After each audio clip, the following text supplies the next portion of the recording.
안녕하십니까. 도영쌤, 제가 한 가지 질문을 할게요. 초등학교 6학년 학생의 질문입니다. 잘 듣고 답변해 주십시오. 교육청 영재원과 대학교 영재원의 차이는 무엇인가요? 어디를 지원해야 좋을까요?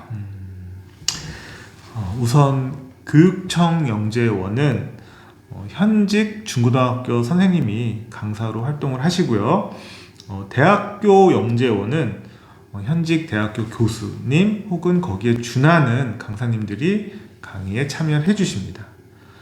또 특징을 말씀드리면 교육청 영재원은 현직 선생님들이 가르치다 보니 아이들의 눈높이에도 맞고 그리고 교과 수업에 대한 이해를 바탕으로 영재 수업이 이루어집니다. 그리고 대학교 영재원은 이런 프로젝트 수업 그리고 약간 소논문처럼 이런 R&E 연구 같이 어떤 깊이 있게 한쪽 이렇게 주제를 정한 연구가 주로 이루어지는 걸로 알고 있습니다. 사서과정이라고도 하죠. 예. 보통 경쟁이 치열한 지역에서는 교육청 영재원을 먼저 들어간 이후에 대학교 영재원을 가는 케이스들도 있다라고 합니다. 또한 대학교 영재원 같은 경우는 대학교 교수님께서 강의를 하시기 때문에 수업 난이도가 높다라는 평도 있어요. 하지만 요거는 일반화시킬 수는 없는 것 같습니다. 모든 수업이 어떤 교육과정에 이제 영향이 있기 때문에 어느 쪽이 좋다라고 말할 수는 없을 것 같고요. 실제로 경쟁률도 그때그때마다 다르다라고 합니다. 학생들의 만족도도 마찬가지고요. 참고로 인천 지역에서는 교육청 영재의 경쟁률이 높았던 적도 있었습니다. 그런데 그래도 일단 처음 지원하는 학생이라면 어디를 지원하는 게 좋을까요? 우선은 이게 좀 조심스럽지만 이 양쪽의 영재 기관이 다 장단점이 있습니다. 그래서 저는 둘 다 우선 지원을 해라. 그리고 합격하면 한번 다녀봐라. 아유, 훌륭합니다. 예. 그러니까 이제 둘 다 지원을 해서 합격하는 곳을 가라는 말씀이시죠. 예. 너무나 명답이신데요. 예. 그러면 제가 한번 여쭤볼게요. 근데 우리 대학교 영재원의 가장 큰 장점은 무엇일까요? 우선은 대학에 이제 예를 들면 공대의 한 강의실을 빌려서 근데 영재 수업이 이루어지는데요.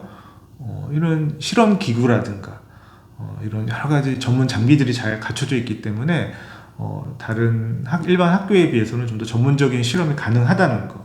그리고 그 분야의 최고 권위자인 교수님과 수업을 진행하기 때문에 학생들이 아주 한쪽 분야에 아주 깊이 있는 공부를 할 수 있다는 장점이 있습니다. 그럼 단점은 없을까요?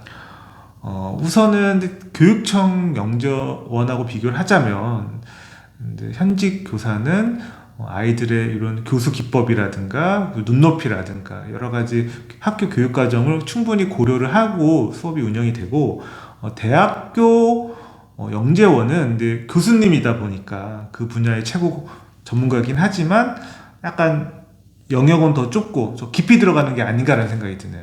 그래서 이제 심화된 연구를 수행하다 보면 학생들이 학교 수업과 병행하기가 사실 좀 어렵기도 해요. 그래서 소진되거나 오히려 학교 공부에 전념하지 못하는 그런 측면도 있다라는 이야기들도 있습니다. 그러면 제가 여쭤볼게요. 교육청 영재원의 가장 큰 장점은 뭘까요? 우선 현직 이런 수학, 과학 선생님들인데요. 그 중에서도 정말로 이렇게 추천이나 혹은 공모를 통해서 인정을 받은 실력 있는 선생님들이 가르칩니다. 예. 감사합니다. 우리 대형쌤이 아주 명확하게 정리를 해주셨어요. 일단 두 군데 다 지원해봐라. 장단점이 있기 때문에 다 지원한 다음에 두 군데가 합격한다면 그걸 비교해보고 선택하자. 한 군데만 합격하면 그곳에 진학을 하자. 이렇게 말씀해 주셨어요. 한 군데 만약에 두 군데 다 합격하게 되면 그 두 군데의 정보를 한번 좀 모아보시면 좋을 것 같아요. 예를 들면 교육청 영재 홈페이지, 대학원 영재 홈페이지를 보면서 교육과정이라든가 여러 가지 산출물 대 결과물 같은 게 있다면 한번 보면서 나의 약간 공부 관심사라든가 이런 연구하는 게 적성에 맞는지를 한번 좀 분석을 해서 좀 선택하면 좋을 것 같습니다. 그러면 저희가 이런 영재원들 전형들이 이제 비슷한 시기에 다 이루어지거든요. 어떻게 정보를 얻으면 좋을지 이걸 마지막으로 말씀을 해주십시오. 이 영재교육 종합 데이터베이스, 일명 GED라고 있습니다. 대한민국 영재교육 정보를 종합 관리하고 있고요. 우리 이제 이 GED 홈페이지에 가보면 진단, 선발, 그리고 교육과정, 기관, 성과 이런 것들이 이렇게 잘 정리가 되어 있고요. 여기에 등록을 하시면 다양한 영재기관의 이런 선발 관련된 정보를 이렇게 바로 받으실 수 있습니다. 알림을 받을 수 있다는 얘기죠.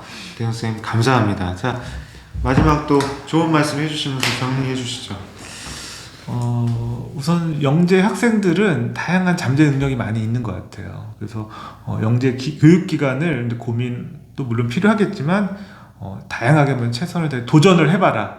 그리고 경험을 해보면서 조금씩 찾아가는 게 좋겠다라는 생각이 듭니다. 네, 저는 요 말씀을 드릴게요. 영재라는 우리 학생들에게 어떤 갖고 있는 역량의 그릇이 있다고 생각합니다. 그 그릇을 빨리 채우는 게 중요한지 아니면 그 그릇의 크기를 키우는 게 중요한지 이 부분에서 우리 학생의 눈높이에서 함께 고민을 해주십사 부탁을 드리겠습니다. 이상으로 마치겠습니다.